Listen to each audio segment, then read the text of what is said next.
Hello, everyone, and welcome to a brand new episode of the Niche Nerd Podcast. I am your host, just like every week, Spencer Howland, and I'm joined by a man whose quirk is making me smile, Wes Singleton. I can make people smile. It's definitely a thing I do. The fact that Spencer sometimes gets hit by it is mostly a mistake. Wes, are you excited to talk about My Hero Academia Season 2? Definitely not as excited as you, but mostly because I'm not sure that it's quantifiable how excited you are to talk about this show. Yeah, I really like this show. It's funny, when we did our kind of planning meeting for the podcast, and, typically I like to come up with like 8 weeks of shows. I think we came up with 14 weeks of shows.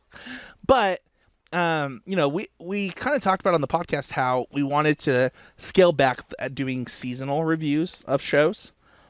But this was one where we both instantly were like, no, I want to keep reviewing the anime season by season as it comes out.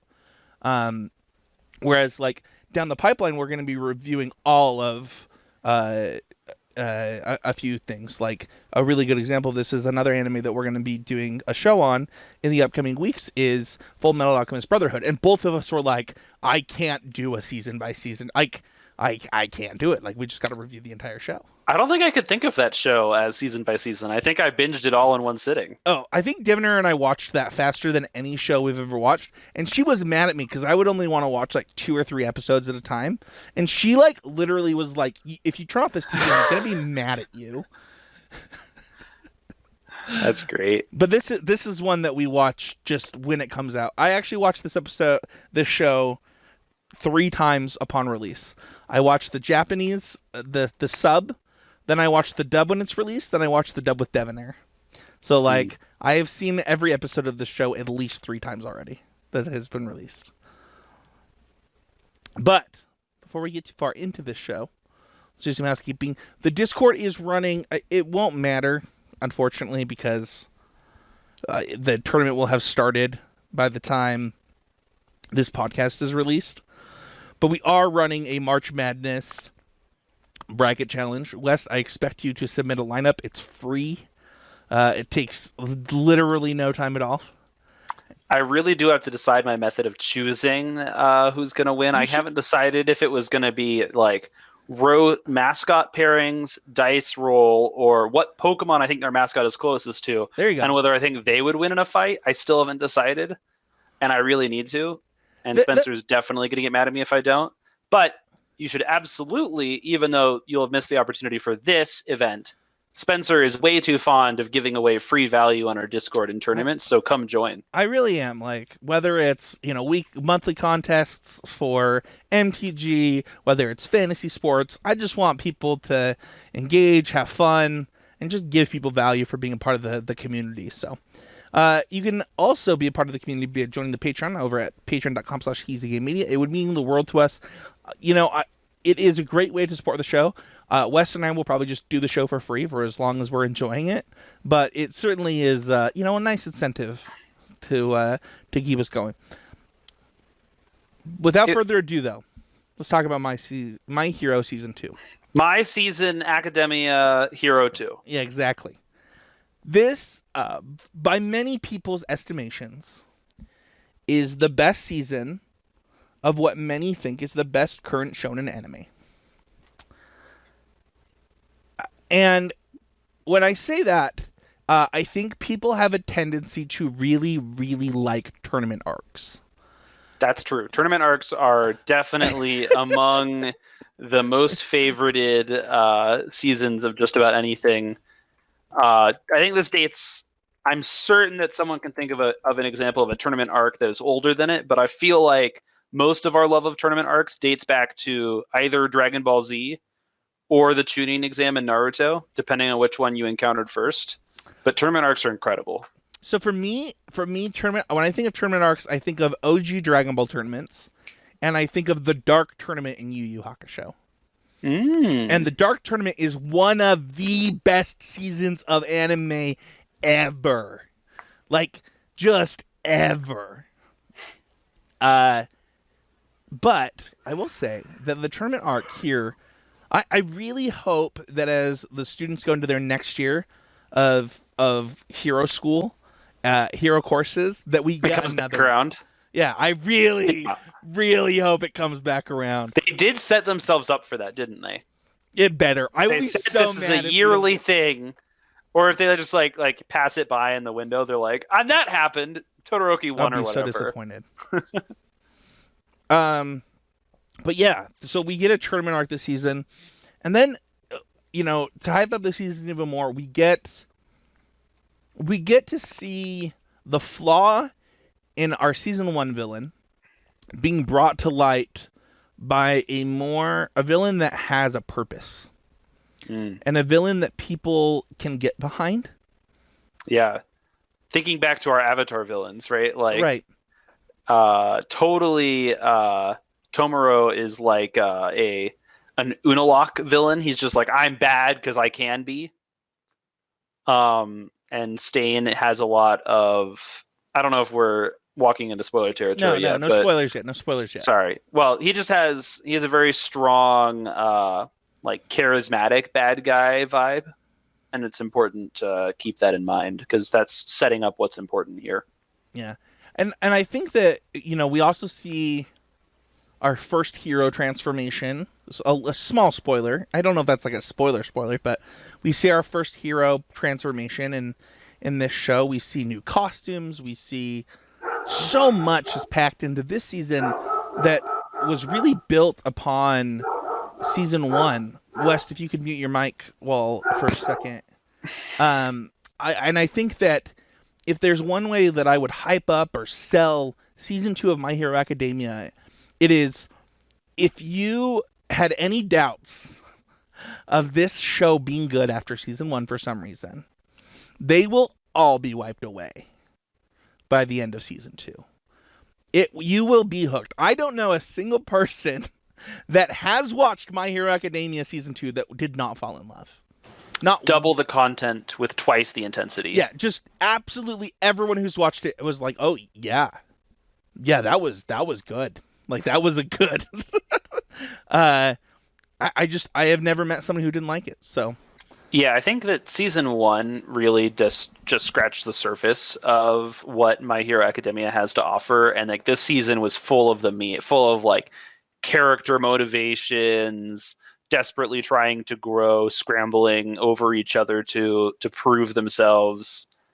Plus, it introduces a much wider cast of characters and makes them all relevant. It is really fun. Yeah.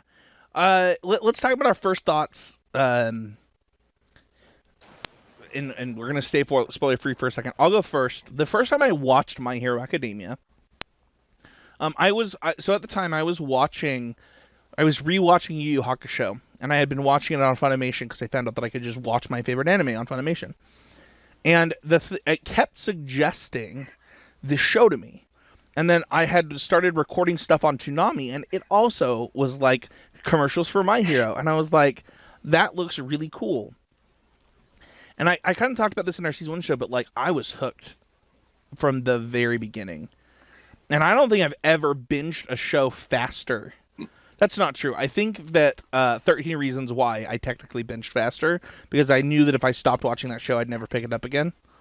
But this is a close second where I just like again, another. Yeah. And I think that it really hits its stride in season 2, and I felt that watching it. It's funny because I think it's like, I don't know, it's one of the early episodes when they're in class and they're like introducing each other. You're like, this is so-and-so, this is so-and-so, my name's so-and-so. It might be the episode of the class reps, actually, where that happens in the first season. But you don't get to know anything about these characters. Yeah. And, like, you get to know Todoroki in this season. You get to understand... This is not Bakugo season just yet. That actually happens more in season 3 a little bit. But, like, you get to know a little bit more about Bakugo. You get to know a little bit more about Uraraka. You get to know about Tenya Ida. That's because they spend the first season explaining All Might and Midoriya. And here you get to dive deep into other characters as they build on those two. Yeah, definitely. I think that this is definitely the season where Todoroki gets brought to the fore. Like I think that he like gets like staged as like, this other player in season 1 and then just doesn't get explained about. You get like enough Bakugo just cuz he's like this very clear foil to Izuku from the beginning. And like he spends this whole season being overshadowed. I actually think Bakugo has this is definitely not the season where he comes into his own, but totally has a very like nuanced and subtle season, and experiences a lot of challenges that he's going to have to overcome. I think it's also the season where we get to like know and get comfortable with a whole bunch of the side characters and like comfortable with their powers, learn how they interact with others. We get a little bit of that as they're trying to escape their the situations where they've all been teleported The away USJ during the attack. Yeah. But we definitely like really get it. Like the tournament arc is such a good one for developing what each character can do and where their limits are at. Artist. And then we really in the rest of the season we just get this like raw demonstration of what our main characters can do, and it's really impressive. Yeah, and I think it's really interesting as you see the characters that kind of make it through different challenges in that, and we'll get into that. But was this kind of before we get into spoiler territory? This is actually not my favorite season of My Hero, and I'm curious if it's yours. I think I recency bias has an issue here because I've more recently consumed this season than I've consumed season 3. But I have a feeling when I go over the material for season 3 that it's going to come out on top for when we do that episode. Yeah, so for me, season 4 is my favorite season so far. The first half of season 4, because you've already complained about your opinions about the latter half to well, me. no, that's plenty. only hold on, time out. I'll say this on the podcast. The YouTube villain bugs me, but the last 2 episodes after that are great. Are just actually like that's true. They're just so good. Anyway, but yeah, I mean, could be betters in this season too. Like I don't think that this season's perfect by any means, but it is. I think it is certainly the thing that made. It is the thing that popularized, in my opinion, My Hero. Oh, for sure. I mean, I think that tournament arcs are very powerful and they come early in a lot of these animes because they're very simple to grasp. There are a lot of action. You can get like, anime is like this type of shonen anime is all about learning to understand a character by punching them or getting punched by them more realistically. And like it's super easy to get the motivations of a bunch of characters in their fights. And they're often great points to draw everyone in. Let's move on to some spoiler territory and actually go over our overall impressions.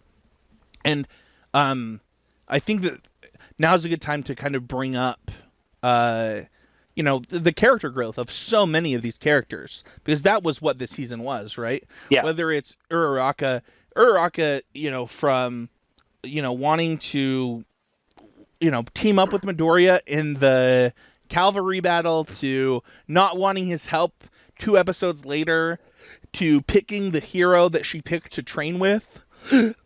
I think you see a lot from that fight is such a good fight too. Uraraka's fight against Bakugo. We'll get into that one. Yeah, I love underdog fights in anime. They're so good.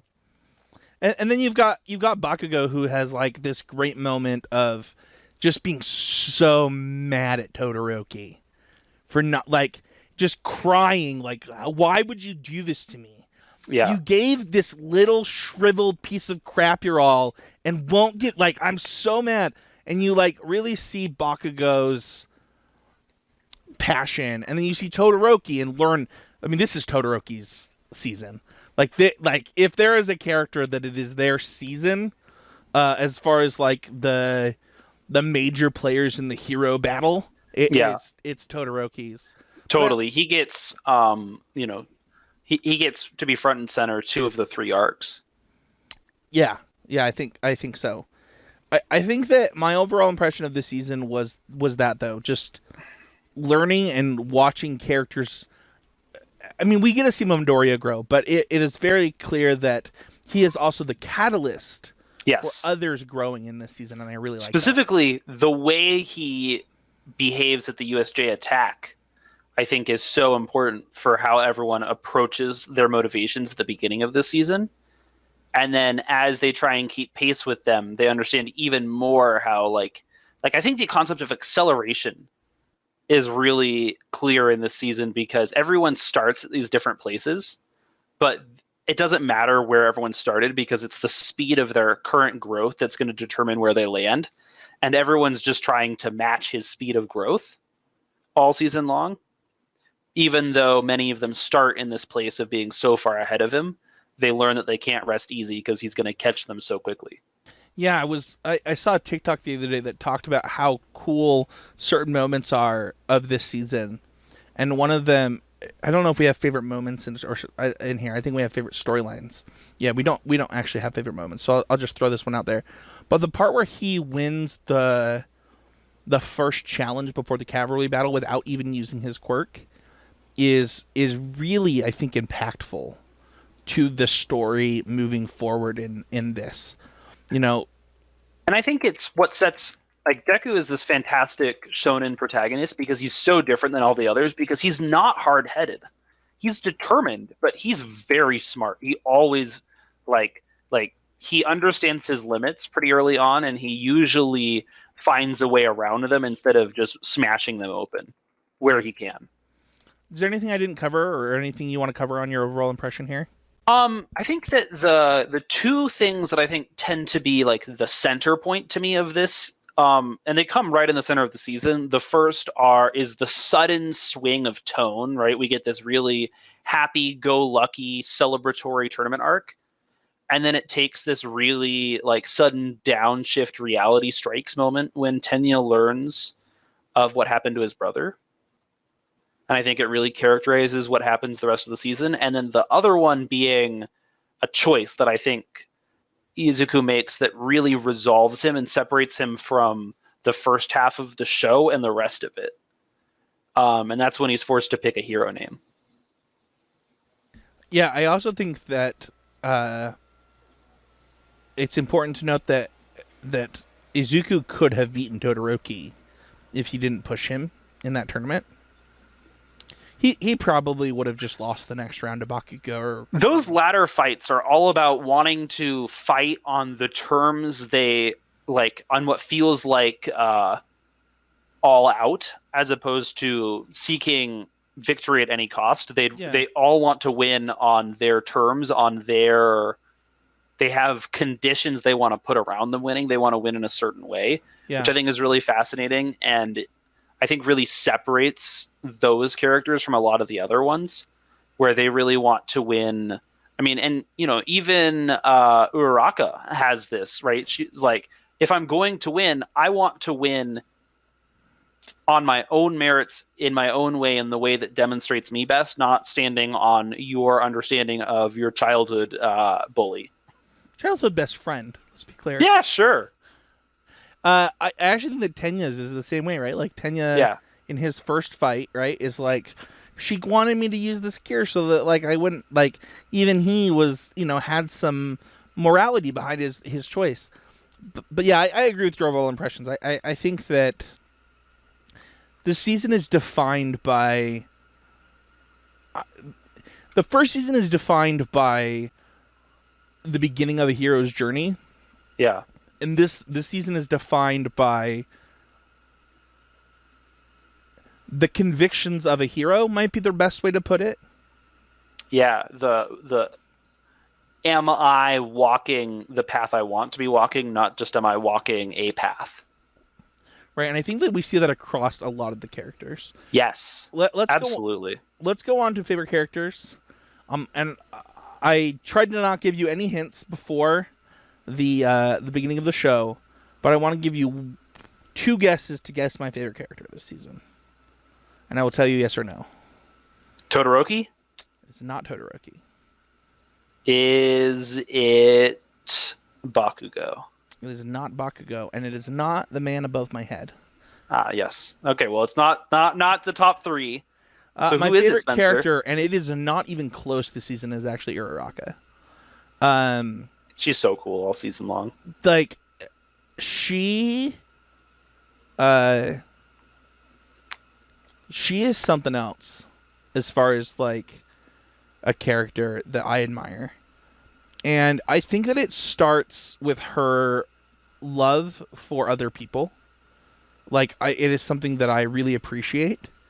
Yeah. And you see her use that love for other people in really positive ways, whether it's helping Deku get into the school, or whether it's or trying to at least. Like obviously it didn't matter, but or whether it's her goal being to help her parents live a better life, or Yeah, I think it's actually really interesting, right? Because we have later in the season this discussion of what makes a hero, right? And Uraraka's initial stated intentions of being a hero is she wants to make a lot of money, right? However, the difference being that she doesn't want to make that money for her. right. And under Stain's criteria he's setting, right? Like, I think he would at first look at Uraraka and be like, "You want to make money, whatever, go die." But obviously, there is this underlying actual reasoning behind the wanting to make money Yeah. that clearly proves these intentions are not No, as it's very it noble, would even read. though I think that she thinks of it as not noble for what it's worth. Yeah, And I think that that's a good thing. Like she recognizes the selfishness in wanting to help specific people, but also it doesn't make it less noble, in my opinion. And then also, I think that she realizes and internalizes feedback given to her in a really great way that I appreciate. When she listens to Ida and says, maybe Ida's right. Maybe I need to learn to do this on my own and not rely on Izuku as much. And as you already said, and I'll just spoil my favorite storyline. That fight and the storyline following Uraraka in this season is my favorite storyline. Like I loved it's really close with Todoroki, but I'm sure we'll get into that. But Uraraka going from I love working with my friends. I want to work with my friends and succeed together. To I'm realizing that if I want to make my life's parents successful, I'm gonna have to learn on my own. To okay, I wasn't successful against Bakugo. I'll probably never beat Bakugo in combat, but I won't have to because of the type of hero I want to be. But I'm gonna go with this combat hero so that I can gain a fresh perspective. I can learn. Like she is so cool. She's so yeah, cool, dude. she really does. And I think that what's interesting is that um, her approach matches the situation. Unlike a lot of anime characters where they choose approaches counter to the situation and overcome anyways. But during the team portion, she says, "Rah rah teamwork, let's go." During the single combat situation, she says, "On my own, I can do it on my own, or I'll try."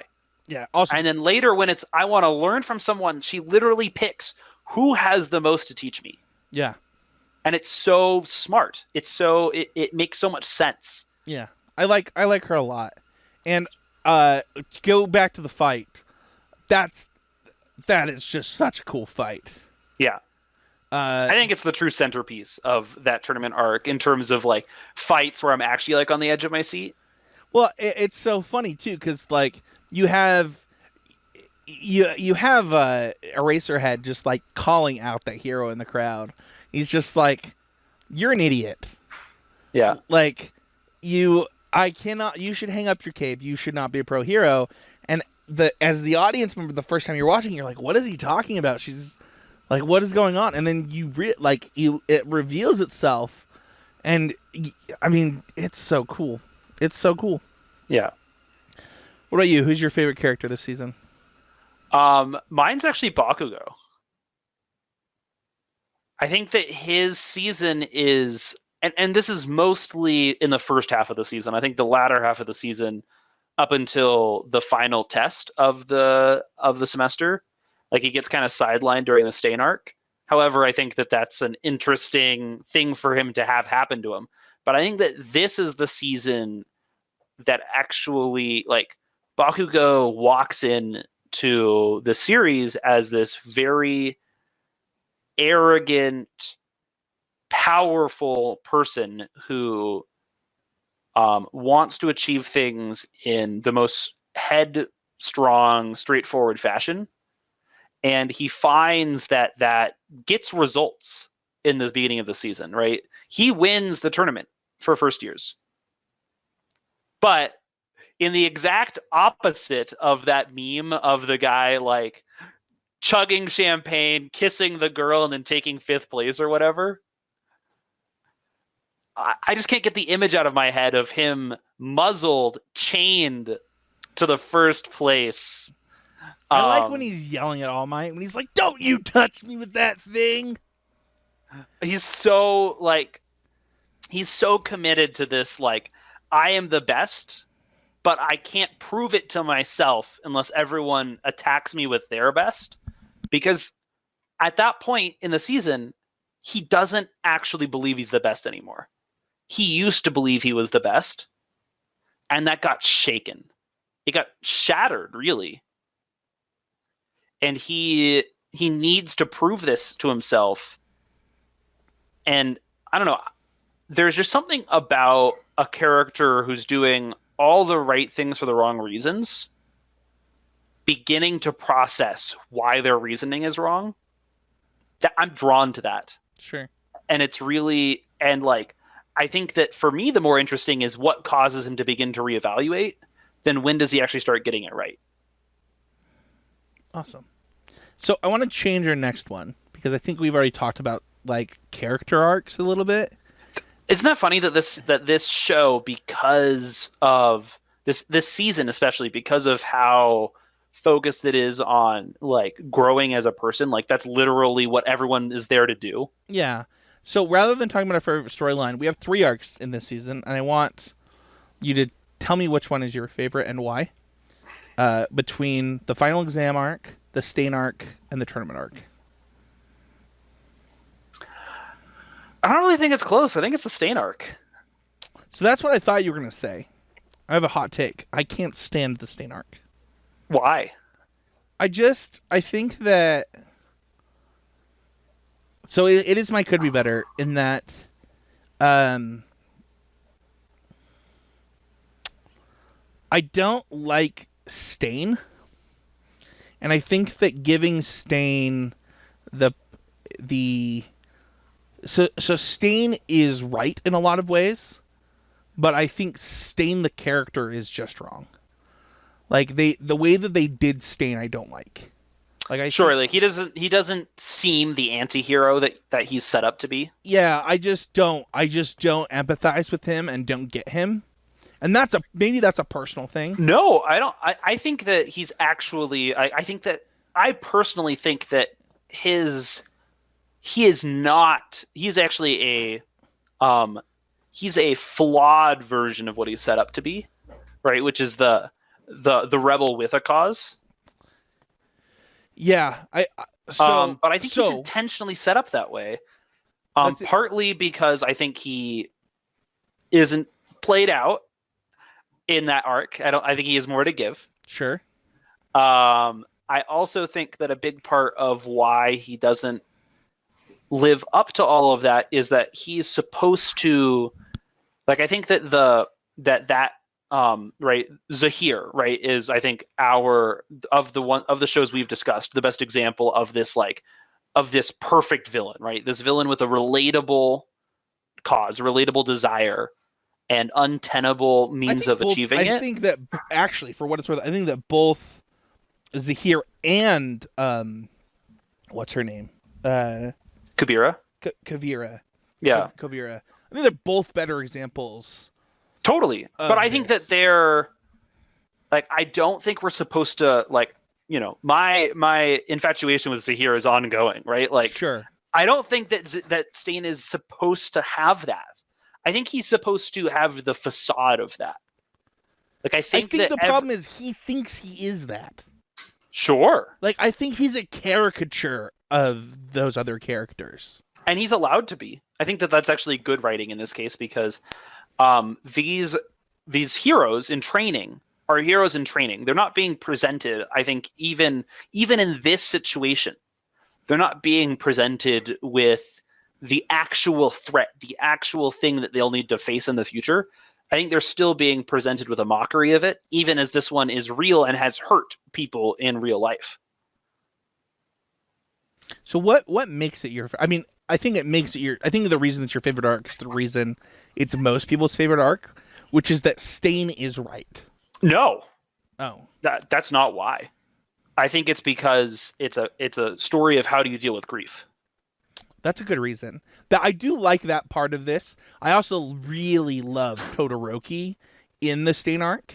Yeah, Todoroki displays what he learned in the tournament arc in the Stain arc, and it's really impressive. But I also think that this arc just has some really important things for laying what's coming forward, right? Like Izuku unlocks how to actually use his power without hurting himself. I think is really important. Yeah, full cowling. Let's go. Yeah, I think that that's a really important part of what happens here. I think that I think that a bunch of the minor things that happen to all of the other characters, like really kind of like are good little foundations, right? Like the reflection at the end is, yeah, we had it hard, but everyone grew. And they might not feel like they grew as much as us, but they also weren't put in a life or death situation. And that's like, they're definitely setting it up from the beginning that these life or death situations are where these characters are really growing. So is this I want to touch on your original point though, because I just finished the Stain arc before this episode. Mm-hmm. And something that did not hit me the first, 5 times I've watched this season, maybe more, is that Izuku and Todoroki Izuku actually talks about how he did not deal with his friend's grief very well. Yeah. He was not there the way he thought he should have been. And Todoroki, I think, did something that was really important in just straight out calling out his friend. Just being like, dude, you are not being a hero. Like, you're not. Like, this guy's telling you the truth. Like, you are not being the type of person you want to be. Yeah. And the Ingenium I know would not be acting like you right now. Yeah, that's the meat, by the way, of this arc. And while I don't think Stain is a compelling villain, I think he asks a compelling question. I think true. that the thing, like the question of what does it mean to be a hero, is the meaning of this show in and of itself, right? What does it mean to be a hero is absolutely the question that every single character asks themselves at every step of this. Yeah. Even the characters like Tomoro who ask, what does it mean to be a hero so that I can define myself as the opposite of it? Right? And like the realization he comes to at the end of this, like, the reason that I don't like Midoriya or Stain is because they respect a real hero. Let me kill a real hero. Yeah. That's fair. I do think that there are interesting pieces of this arc, but it is my least favorite of the 3. That being said, we'll get into my could be betters about it. I kind of covered it, but we'll get into it. My favorite arc is the tournament arc, and it is because I think we get to see lots of different growth. Really, yeah. And I think we get to learn about a lot of different characters. And I think that season 3 does a really good job. Like, I think most of the seasons do a really good job so far of building on the previous one. And this anime also does a really good job of not, like, it is not Dragon Ball Z where, like, you have to be 10,000 times better than last time to, like, impress me.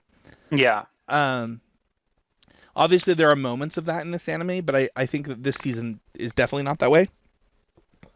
And in the tournament arc, I think that most of the matchups feel winnable for everyone participating, as long as sometimes it requires redefining what you count as a win. Sure. And it's not just the tournament. Like, I really like the cavalry battle.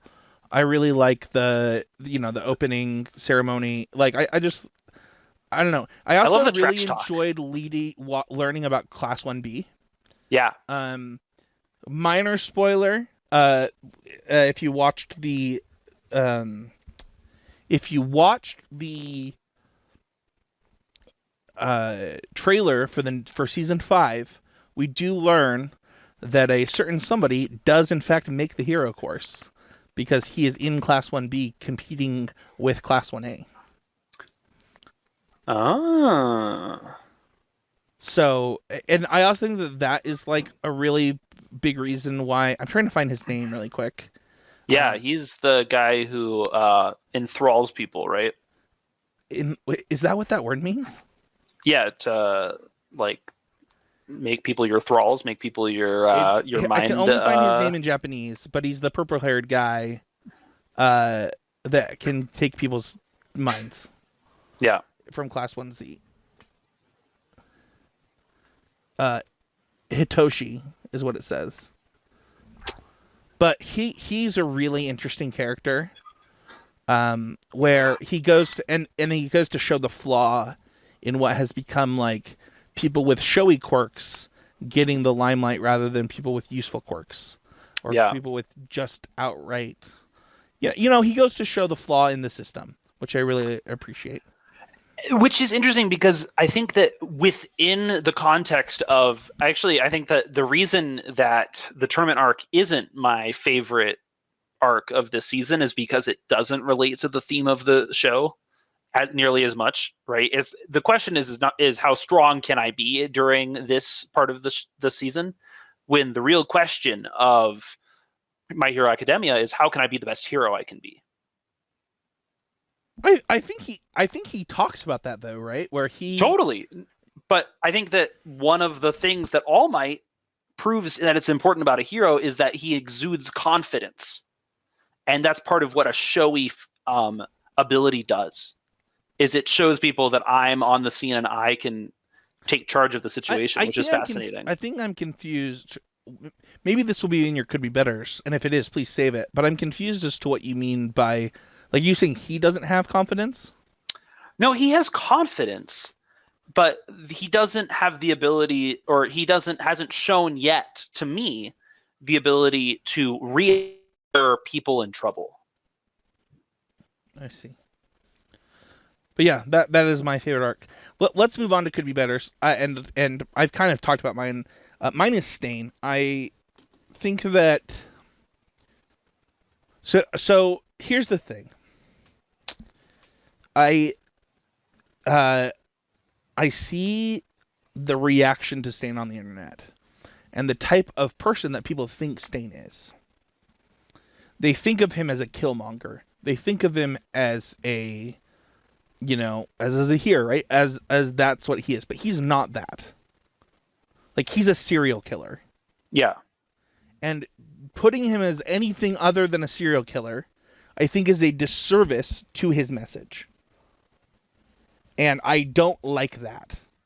And so maybe it's not Stain that I have a problem with, but people's infatuation with him because of his message.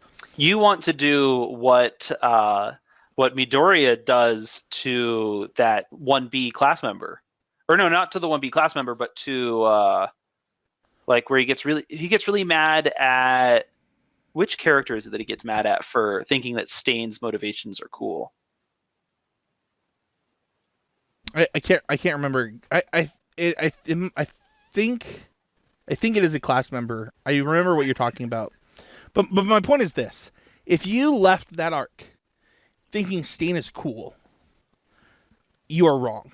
It's like, you might think he's a cool villain because of his quirk or whatever, but Stain is not an anti-hero. Stain is a serial killer. Yeah. Like, he is not a good guy. He's not Deadpool. He's not even Killmonger. Like, at the end of Black Panther, Killmonger was right, and they share with the world their knowledge. He is not that. He is wrong. He is not judge, jury, and executioner that he's acting as, and you should not idolize him. I don't even think he's good at the judge and jury part. No, just like, I think that And I think that that's part of actually what sets us up in this interesting way is that Tenya's brother, I think, from what we know and everything we learn about him from Tenya's point of view, does not meet the criteria that Stain is thinking in Oh, who he absolutely not. targets. He's like really humble. He's just trying to help people. Like I just. And I think that that's part of what is. I think that that's the thing that makes it clear to Midoriya, and I think hopefully to a lot of the viewers, that he's absolutely spouting this rhetoric that he's not even practicing. Right? He's not. I mean, and maybe he has the hint of that he's sort of practicing it, and that he identifies that this 15-year-old kid in front of him is embodying the idea of being a hero that he thinks is right in Midoriya, but at the same time. Yeah, it's so funny too, because the first time that I watched this, I was like, oh yeah, Stain, like I get it. He sees what I see in Midoriya. But every time I've watched it since, I'm like, this dude's a crazy person. Yeah. Like this dude has no idea what he's doing. And I don't so in the future of this anime, Stain becomes this symbol for the League of Villains. And people join the League of Villains because of Stain. And I think it goes to show that the one thing that it does well is it goes to show these idols that people create. And in all honesty, from doing constructive criticism for however many years I did it, I became that for a lot of people. Where people thought things of me that weren't true. That I was like this always calm. Yeah, like he's a 3-time state champion. Is that a dig at my concession? Because I didn't appreciate that. I wasn't targeting any specific. No, I was thinking of a way to draw an incorrect conclusion about you. No. Quentin and Matt make fun of me all the time because I conceded in the top 8 of states to Brian Hawley because Devonair was in town while we were dating and I wanted to go see her and I had a good matchup. Anyway. So I thought that was I was like, no one's made that joke in years. No, but I'm glad I now know about it. Yeah, I'm sure you do. Anyway, but this belief in this, like I have been this person that people looked up to that I didn't think that I was. And I didn't like that. There are still people who look up to me and I don't think I'm the person that they think I am. And I think that we do that with all kinds of people. Whether it's former Orange presidents, whether it's, people, there are all kinds of people that we just put on this pedestal that that nobody deserves. Even in this season, Midoriya realizes the pedestal he is putting All Might on is holding him back as a hero. The hero that he himself can be. And I don't like that they use Stain to do that. That's my could be better. Well, I think that any time the choices and attitudes of the villains that make you feel bad are probably the right way to write the show, Spencer. That could be true. It's because the villains are supposed to, like, Zahir and Kuvira are the exception to what makes an excellent villain. But we both know that Zahir is wrong for his actions, right? Even though Zahir is right, but here's the thing. Problem, and Stain is right. Then there's a problem too. But Stain is like, I don't know, why is he worse? Well, I don't want to like dissect my psyche here, but like Zahir doesn't bug me like Stain bugs me. Would we all feel different about Zahir if instead of being in a position where he threatens the entire existence of the Avatar, if instead he saves Korra's life at some point? What do you mean? Like, that, I think, is the thing that leaves the most people feeling like Stain could be cool, is the fact that then Stain uses his last chunk of energy to kill that Nomu and save Midoriya. I don't know. It's hard, right? Because like, I think the actual problem here is When Zahir kills the Earth Queen, I'm like, yes, somebody needed to do it. But when Stain cripples Ida's brother, I'm like, why? Like, why? What good did you actually do there for your purpose? And I think that's the difference. One of them is like actually insane. I mean, they're both crazy. But one of them is like cannot be helped, and the other is like the greater good kind of crazy. I don't know how else to explain it. No, I mean that's. I think we agree that Stain is setting himself up to be this anti-hero and doesn't meet whatever our requirements are for an anti-hero. Yeah. And I think that is good. Yeah. I mean, sure, there are people that may be why they like it so much, but for me, it was tough to watch. What about you? What's your favorite? What's your could be better? Or do you have any? Is this just perfect for you? I think that this season is just excellent. I think that the My Hero Academia has really weird pacing within its seasons. Because I never feel like what actually is the climax of the season is at the end of the season. Like, the fact that we have this, like, awesome tournament arc that ends right at the middle of the season. Yeah. And then has, like, a weird... mid-season finale, let's be clear. Huh?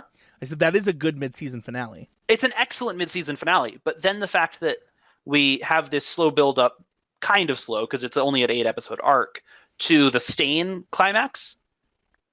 And, like, that's not the climax of the season? Or not the end of the season? Like, I think that could have been...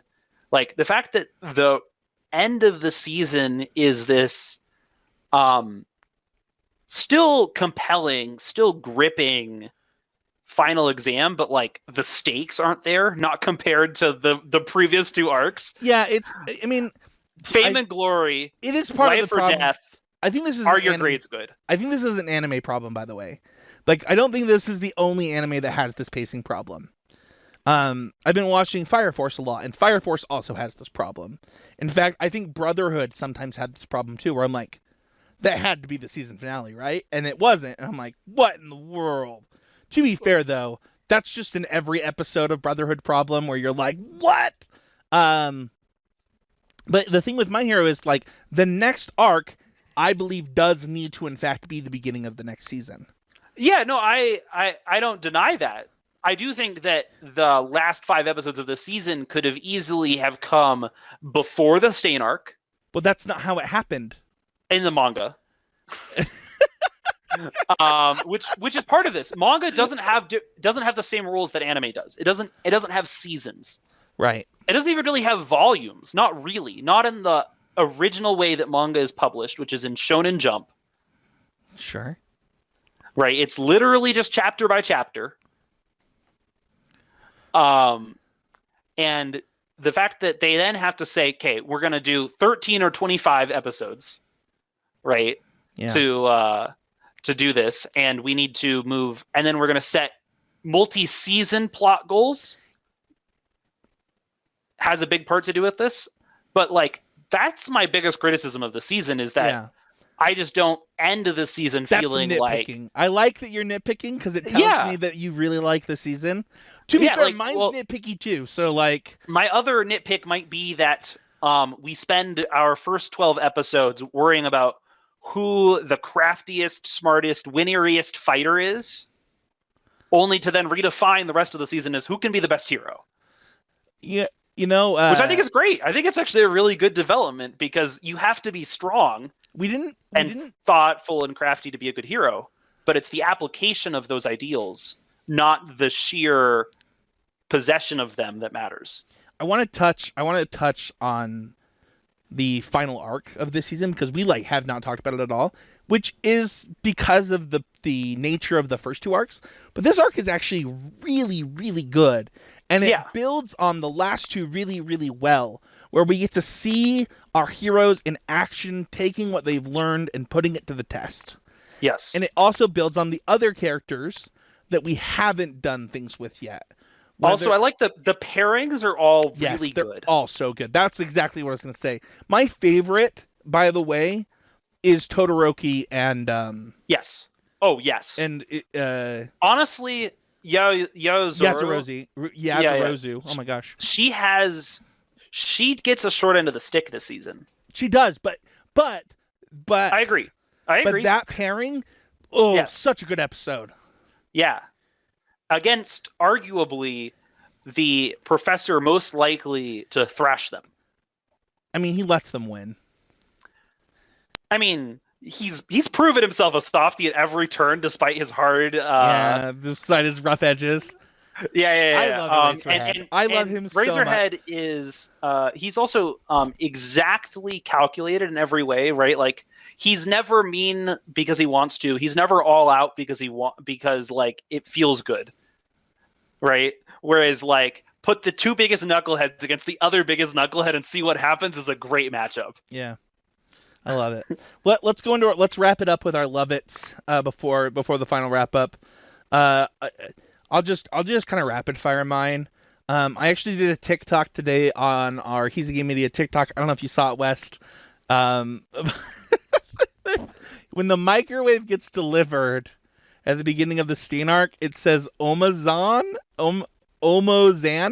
on the side of the box, and it's got the Amazon logo. That made me chuckle today. So that's one of my favorites. Like McDonald's or whatever, like all of the false McDonald's in anime. Yeah, I love when they take that approach. I loved meeting Class B. That was really cool. I loved Bakugo's passion. Honestly, the cavalry battle, I think, is such a fantastic piece of the show because of the callback. Yeah, it's really cool to see how the teams worked together. Oh, that's not why I enjoyed it. What did you like?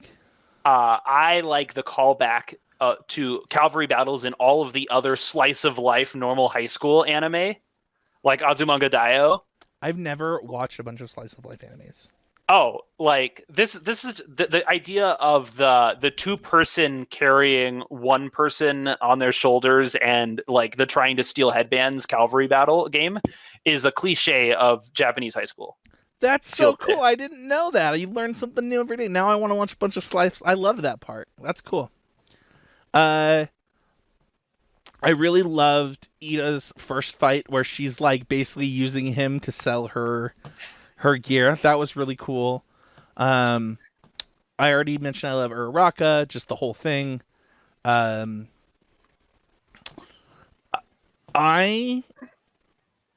really love Deku telling off. Oh my gosh, what is his name? Yeah. Why I do not blank on these names until we get on the guy from Class 1B? No, not him. Oh, okay. I'm talking about Todoroki's dad. Oh, yeah. Telling off Endeavor. Yeah, just him just being like, I love it. Because my wife makes fun of me all the time. She says, "You are Deku. Like, you guys are the same person." And I like that he walks away, collects himself, and then talk. Like, that is so me. Like, that is exactly how I would have handled. I would be like, just gonna walk away, and then I would just snap decisions. Finally decide to say something. I've just been binging Hunter x Hunter, and having now watched Hunter x Hunter and coming back to thinking about my hero, Deku's design as a character is in conversation with Gon from Hunter x Hunter. Their motifs are very similar. Their appearances are. However, their attitudes and their means of getting what they want are very different. Okay. I was going to say, I don't think they're anything alike. No. It's not like... I'm not saying My Hero Academia took the character of Gon from Hunter x Hunter and just stole him to the setting. I'm saying they saw pieces of Gon, took a little bit, just a pinch of it, and then built a far more interesting character around it all, and then put the rest of what they had in Gon into Bakugo. It's funny because I was actually thinking about Bakugo when I was watching the tournament arc this last week, and I thought to myself, he is like a mix of Yusuke Urameshi and something else. Like Vegeta is kind of like... He's got a lot of Vegeta in him, like for sure. Like, just... It's so funny to me. But yeah, Deku's conversation with Endeavor is pretty great. Is very Gon.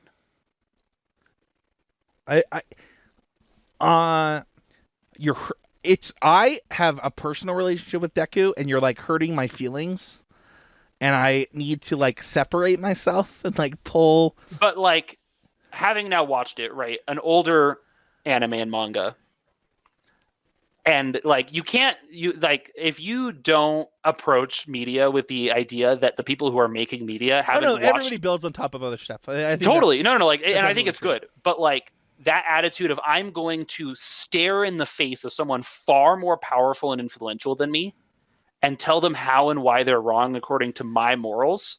It's funny because like when I think of Gon, I think of Goku. Like I think they're really similar, and I don't think Deku's anything like Goku or Gon.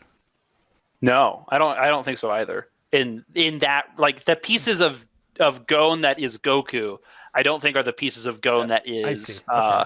We'll have Deku. to discuss that deeper sometime off air. Yeah. My final love it for this season. You've already mentioned the pairing, so I won't dive deep into that one. But it is the lessons that Deku learns from Gran Torino and how Gran Torino teaches. I really appreciated that because it let Deku learn the way that I think is best for Deku, rather than he could have just given him the answers. But I think that he knew that Deku would not feel fulfilled if he didn't learn it on his own, and I really liked that. Like, I think the moment that teaches us the most, by the way, is he is standing outside the door listening to Deku figure out full cowling. Yeah. I really enjoy all of the very bad metaphors used for explaining All for One, or One for All. They're all great. The microwave one, the egg one, like, they're all just like, so like they're very anime humor in that they're super specific and like only hold up a little bit. Frozen fish. Yeah. What are you talking about? Not literally. But I'm not cooked all the way through. So funny. Anime's great. Is that it? Is that your only love it? Have we covered all the other ones? I love so much about this show. I love it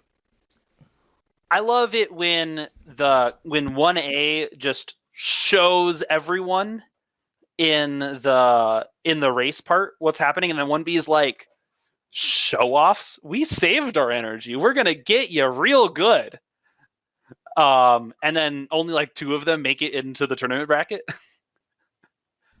Yeah, I think by the way, the other kid that stepped out of the tournament is the kid that might have had his place taken, for what it's worth, by the 1C kid.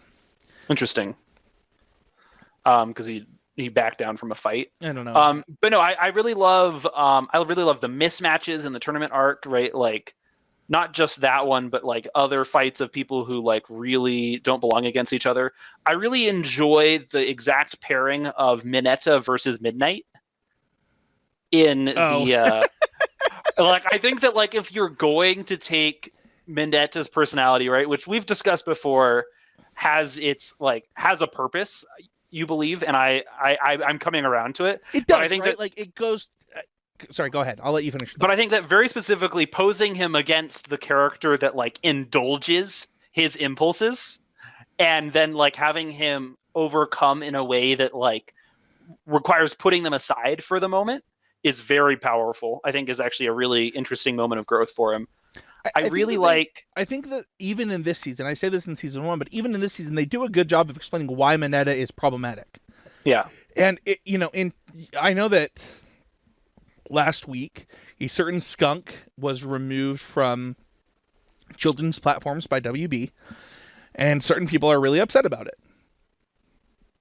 But the thing that Mineta does that that Pepe Le Pew does not do in the way that these animators chose to do this is they tell you Mineta is wrong. Yeah. Whereas they make the joke with Pepe Le Pew, but they don't say that his actions are bad. Whereas with Mineta, everyone knows Mineta's a creep. They call him a creep 1,000 times. Yeah. I love Bakugo getting a haircut. Is an excellent scene. It's not a haircut, right? It's a hairdo. Okay, sure. Like the whole makeover for him, I think is just really ironic. I like that he's like, I picked the wrong hero, and then his hair spikes back up. Yeah. That's good. Hair in anime is so important. I actually really like all of the hero assignments because while individually some of them are more or less what they need to be, in whole, they really do help tell the story of what it means to be a hero in this society. Whether it's publicity stunts, whether it's keeping up formal appearances, whether you actually are saving people or trying to make money, or if it's just staying to what you're supposed to do instead of seeking out trouble. Like all they string it of together really well. Yeah, all of the and I think that's the fun thing about this idea of how 1A learns, which is from each other, right? Yeah. Is that if you put all of the ingredients in different members of the group, they'll put it together for you. Yeah, we don't get into this in season 2. So if you haven't watched season 3, this is like kind of a small spoiler for that, so plug your ears for just a second. But in season 3 and in season 4, we have Eraserhead saying the reason that this class is the way that it is and they're advancing so fast is because Bakugo, Midoriya challenge each other, and everyone else follows suit. And Bakugo learns that Midoriya knows about his right hook, he adapts, and so on, and they build on top of each other, right? And so when you've got Bakugo going with Best Jeanist and learning about the way that appearances matter, and then you've got Uraraka learning to fight. Uraraka, that's not the one that I was going to pick out, though. The one I was going to pick out is, what is her name? Momo? Yeah, Momo. Well, you got Momo learning about how, the modeling side of being a hero. Yeah, like, just appearance, like, how, one of them is appearances matter, right? Where the other is appearances not only matter, but you have duties that go along with it. And it goes to Stain's point, right, in a lot of ways that there are problems with Hero Society and the way that it's working, but it also goes to show, like, there's more to this Bakugo than punching people in the face.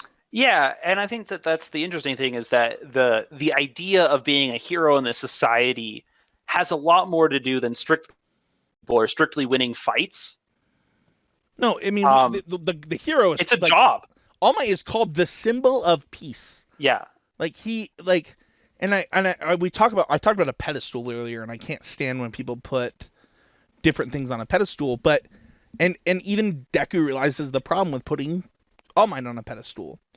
But what we see in this season is, like, despite the fact that it sucks, that we shouldn't do it, it's going to happen, and you have to deal with it. Otherwise, this society falls apart in a lot of ways. I mean, I've never been able to motivate a group of kids like telling them they're looked to by a younger group of kids. Like, the idea of being a role model to society that the heroes let me fix fulfill. my side part really quick for those watching on. But, like, I think that the idea that these heroes are a role model to the society, this quirked society, right, where, like, everyone holds this, like, immense power, regardless of their quirk, right? They really have the ability to change things in an instant. Like, how to do it in the right way is just as important for heroes to be modeling as actually stopping the people who are doing it in the wrong way. All right, let's go on to. I think that was a perfect summation. So we're gonna go on to rating this, and I'm gonna go first because I feel like I always go second when we rate things, I have no idea. Go ahead. and I would give this a 4.9. A 4.9. I see. We're getting into really, really granular rating systems now. You know, it is not a 5 for me. And you know what we call nearly perfect things that are not a 5, Spencer? What? 4.5s. Okay, I'll give it a 4.5. Here's the thing. As much as I love Gran Torino's teaching methods, I didn't cover this in Could Be Betters, but I like find his character a little bit like annoying. I'm nitpicking. I'm just gonna give it a 5. I think it's a 5. Like I think that if I'm not nitpicking, this is like a perfect season of anime. I would not give it a 5 out of 7 though. See, yeah, we can reserve that one. Yeah, I don't know if I think it's a 4.5 or if it's a 5, and I'm not sure it matters which number I give it, because I think that the end of the day is that I really like it. It's absolutely the season upon which we're judging the rest of the seasons of My Hero Academia. Which is so unfair, by the way. Yeah. Is such an incredible improvement and extension of what we had in season 1. Leaves us satisfied, right? There's a lot to chew on in this season. Like, it's extremely good. And whether it's a 4.5 or it's a 5 is not a matter of me putting a trophy of it on a wall somewhere, because I'm not going to do it either way. I would never put something on my wall. I know. Yeah. Never. To be fair, that's season 4. Yeah. Spoilers. If you haven't seen it, you have no idea what this is, but it's sweet. That is Venom, everyone, just so you know. This is Symbiote Deku.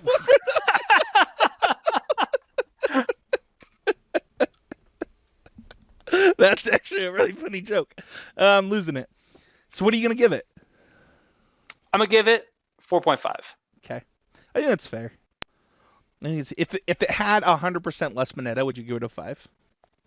I don't think that would be the difference. Yeah, fair enough. Like, I think, like...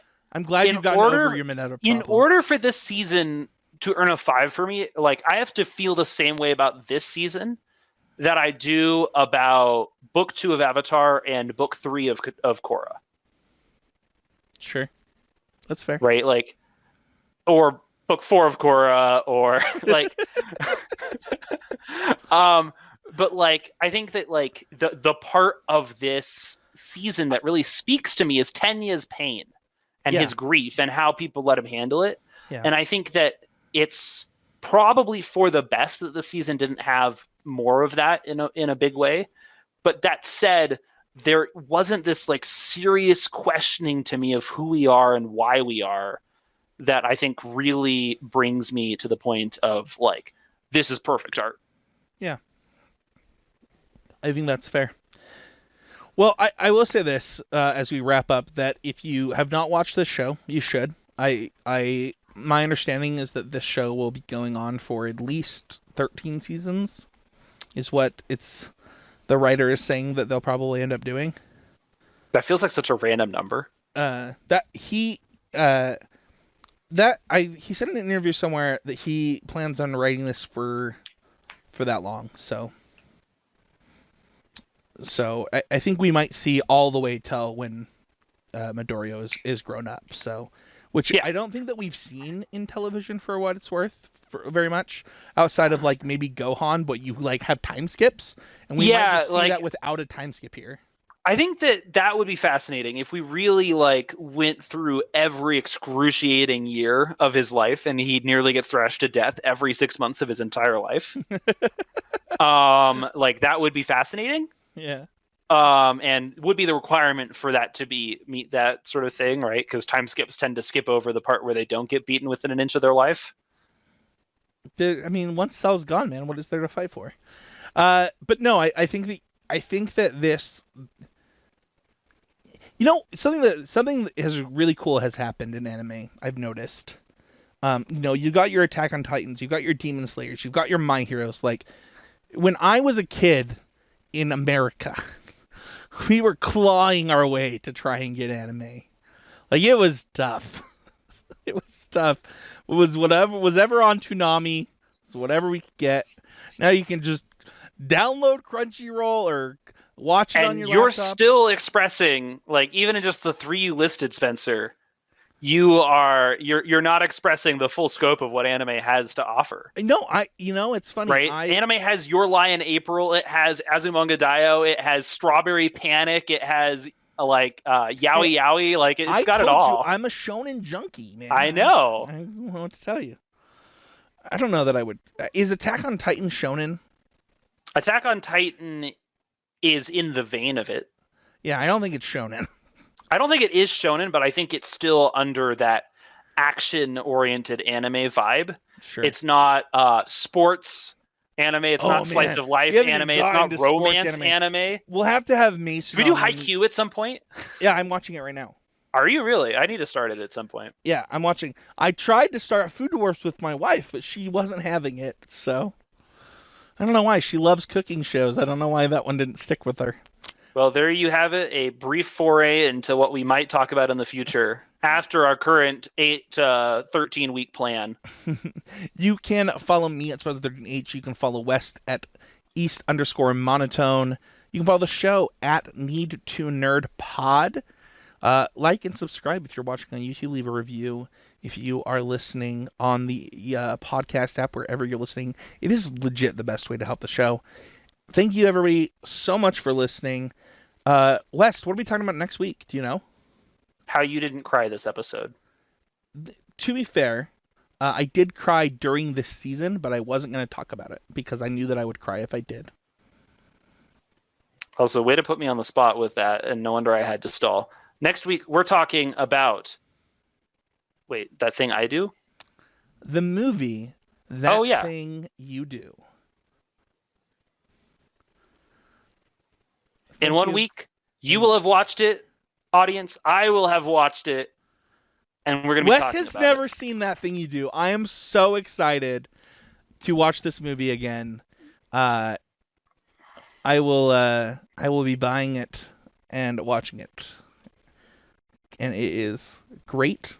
So, see you guys all next week as we discuss some one-hit wonders. Bye, everybody.